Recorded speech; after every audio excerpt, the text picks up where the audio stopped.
السلام عليكم. ازيكم يا شباب؟ عاملين ايه؟ آه معاكم محمد حمدي، سنة تانية طب اسكندرية. النهاردة هكلمكم عن مشكلة كبيرة جدا بتقابلنا، او يعني قابلتنا وانا في سنكم كده وانا في تالتة ثانوي، الا وهي نذاكر كتير ولا نحل كتير؟ اهتم بالمراجعة ولا اهتم بالحل؟ يا ترى انا لما اكرر الدرس كل مرة انا بستفاد اكتر، ولا احل على الدرس كتير انا بستفاد اكتر؟ طيب احنا انا سريعا كده هقول لكم الفرق ما بين الاتنين. انت وانت بتذاكر بتستفيد بايه؟ بتفهم المعلومة. طب الحل بيثبت المعلومة. خلينا نبقى متفقين كده. يبقى المذاكرة بتنشئ معلومة في مخك، والمعلومة دي بتتثبت بالحل. طيب نيجي بقى ايه؟ شخص ما عندوش المعلومة هيحل كتير، تفتكر ده هيبقى نافع معاه، ولا ان هو يذاكر ويراجع عشان يبقى عنده معلومة وبعدين يثبتها بالحل؟ ف... فهي دي المشكلة. يعني انت مين وحلك ايه؟ انت لو شخص مراكم، فانا مش هقولك حل كتير، انا هقولك امسك العصاية من النص، ابدأ. واللي انت ممكن تهتم بيه سنة زيادة موضوع المذاكرة. لو انت شخص مراكم ما عندكش معلومة او مش فاهم المنهج، فده حلك ان انت تعمل معسكرات. ان انت مثلا والله انا بتعمل ديدلاين عامة، يعني في اي حاجة. دي برضو دي كنت عايز اقولها لكم. في اي حاجة انت ناوي تعملها لازم تعمل لها ديدلاين. يعني ايه؟ يعني المهمة دي ايه الخطوات اللي المفروض اعملها فيها، يعني تحديدا اعمل ايه في المهمة دي، 1 2 3. والواحد 2 3 دولت يتعملوا في وقت قد ايه؟ متبقاش الدنيا مفتوحة كده سداح مداح. تمام؟ لان احنا عندنا الوقت بيمط بينا. فنرجع تاني بقى لكلامنا. احل ولا اذاكر؟ لا، انت لو شخص مراكم فحلك ان انت تراجع على المعلومة وتثبتها. اول ما تتيقن ان انت عندك معلومة حل عليها. حسيت ان انت عندك خلل في المعلومة، لا ستوب، وقف حل. الحل مش هينفعك. الحل مش هيقولك والله هي المعلومة مفروض تبقى فاهم 1 2 3. لا، الحل هيختبرك في المعلومة. يا بل بالعكس، احيانا الحل بيوتر ناس معينة. ان انا ممكن تبقى في معلومة صغيرة قد كده مش عندك، بس عليها مثلا 20 سؤال. ال20 سؤال دولت تغلط فيهم، مع انك انت مذاكر معلومات كتير، بس في معلومة صغيرة جدا ناقصاك. فانت ايه؟ تقول لا، ده انا ضيعت بقى. فلا، يعني انت المفروض ما عندكش معلومة، لا خلاص، يبقى انت تعمل مثلا معسكر كده لم الاجزاء المختلفة في المنهج. وان انت لازم تبقى تفهم المنهج. بس يعني النصيحة الوحيدة اللي انا ممكن اقولها لكم، امتى تعرف انت ماشي كويس ولا لأ؟ لو انت حاسس ان انت وانت بتحل بدماغ المدرس نفسه، فاهم الفهم العميق اللي بيحل بيه المدرس، انت كده تمام. سواء بقى حليت كتاب ولا 2، ولا حليت بقى 5 6 7 8 10 زي الناس ايه، ربنا يوفقهم كده يا رب، اللي بيجيبوا ايه سلسلة الكتب ولا كأنهم شغالين ايه بيقولوا زي فود بلوجر كده، بس بوك بقى ايه بلوجر. فاهم؟ يقعد بقى يقارن لك بقى يا ترى الكتاب ده حلو ولا مش حلو. فكك من الناس دي. بس انت دلوقتي انت عارف هدفك. انا والله انا مشكلتي 1 2 3. تمام؟ مشكلتي ان انا لا، انا مش فاهم الدرس ده، طيب خلاص، حل ايه يا محمد؟ حلك ان انت تدور على مدرس يفهمك كويس. وانصحك ان في الحالة دي تحديدا انت مش هتلاقي مدرس اوفلاين يراجع لك على اللي فات كويس. في الحالة دي تحديدا هتلاقي ان الاونلاين انسب اختيار، مع الاوفلاين بقى لو الاوفلاين مثلا بيحل في نقطة معينة، فانت في نقط فايتك في الاخر ورا، فانت تجيبها بايه؟ بالاونلاين. فالاتنين بيمشوا الاتنين كده مع بعض.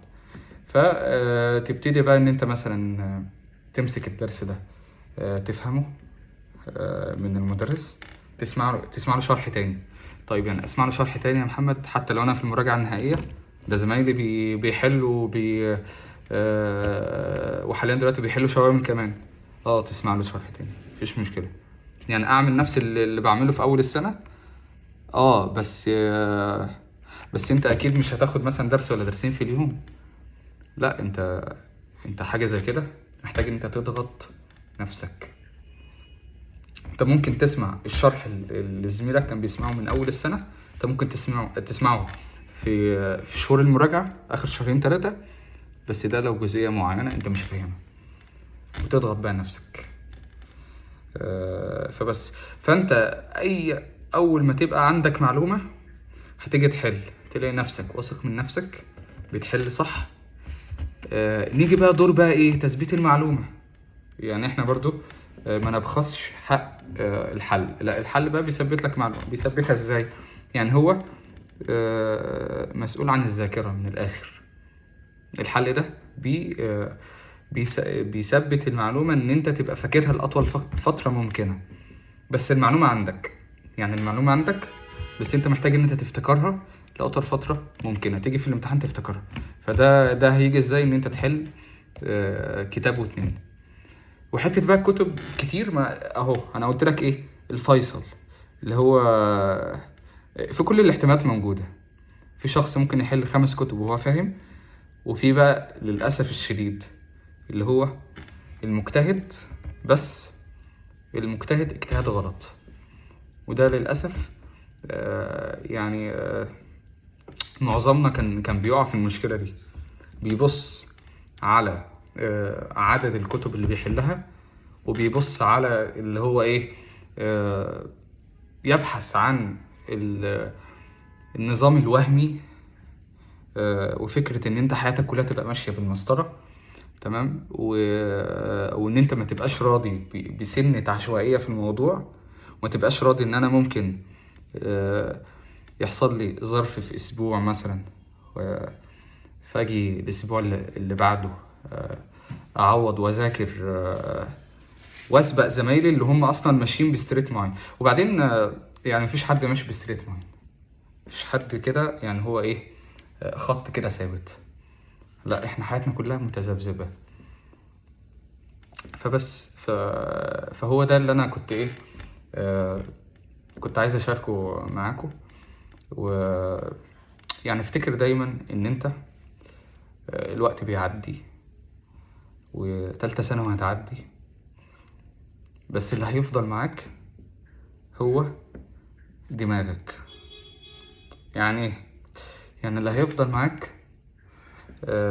تصورك عن الاشياء، ان كده كده اصلا المذاكرة مكملة معانا لحد لو انت يعني شخص مجتهد وكده، لحد ما ممكن تذاكر في شغلك عادي جدا لحد ما تموت. بس لازم يبقى عندنا تصور للأشياء صح. فكرة اللي هو ايه ان انا المفروض عليا ان انا ابقى بعمل اللي عليا وبس.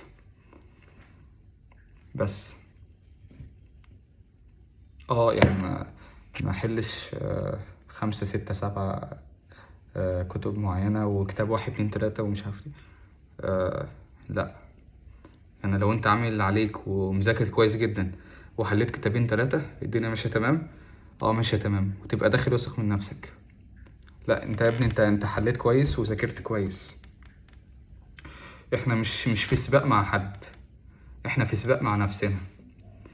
هيجي في اخر السنة والكلام ده كلنا وفي زمايلنا اللي هم حاليا دلوقتي في تانية وتالتة كلية هيأكدوا على الكلام بتاعي ده. هتيجي بعد تالتة ثانوي المجاميع مش مترتبة ترتيب تنازلي على حسب مين اللي حل عدد كتب أكتر. احنا ده فكرة، ده هطل ده. يعني مش هيجي كده آخر السنة يقول لك أنت حليت 5 كتب خلاص يبقى أنت المفروض أنت فوق ال 90% ولا 95. حليت أنت كتابين بس، لأ أنت انزل تحت، ده أنت مش مجتهد. لأ بس فبكل بساطة الدنيا سلسة. التعقيد اللي في دماغه ده محتاجين تشيلوه. بس ايه المفروض اللي انا عليا اعمله؟ ان انا اذاكر المنهج بتاعي واحله واثبته بالحل وبس. لو انا عندي معلومة مثبتة هخش الامتحان مجهود السنة كلها بيختصر في امتحان 50 سؤال وليكن 50 سؤال. انت لو جاوبت ال 50 سؤال دول صح جبت الدرجة النهائية بس. طيب جاوبت ال 50 سؤال صح وانت بقى بتذاكر الصبح هتجيب برضو هتقفل. بتذاكر بالليل هتقفل. اونلاين بس هتقفل. اوفلاين بس هتقفل. ميكس ما بين الاتنين هتقفل. ليه؟ لان انت عندك المعلومة ايا كان مصدرها. تنوع المصادر مش هو اللي بيحدد احنا ماشيين صح ولا لا.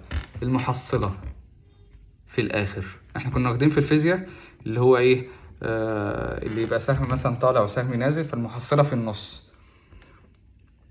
فلو انت يعني هندي يعني مثال فيزياء كده، لو انت مثلا مسكت حاجة كده فشدتها يمين، واحد بيشد يمين واحد بيشد شمال، المحصلة صفر. يعني ايه؟ يعني لو انا بذاكر كتير جدا ومن غير فهم المحصلة صفر. طب لو انا وهو ده بقى اللي انا بقول لك عليه، تفهم وانت بتذاكر وتحل كتير المحصلة هتبقى ازيد. طب فهمت وحليت قليل هتبقى اقل شوية. فهي كده. فانتوا معقدينها ليه؟ فالدنيا بسيطة خالص. انت ذاكر واعمل اللي عليك وحل وكده والدنيا تمام. وانت ماشي في السنة عامة. واحنا خلاص احنا في اخر شهرين 3. فانا يعني هحاول النصايح اللي انا هقولها لكم ديت هتبقى موضوعية اكتر في اللي هو نعمل ايه في اخر شهرين 3 في السنة. بس ده ان شاء الله في الفيديوهات الجاية يعني. فربنا يوفقكم كده يا رب كده يا شباب، واسمع عنكم كل خير يعني.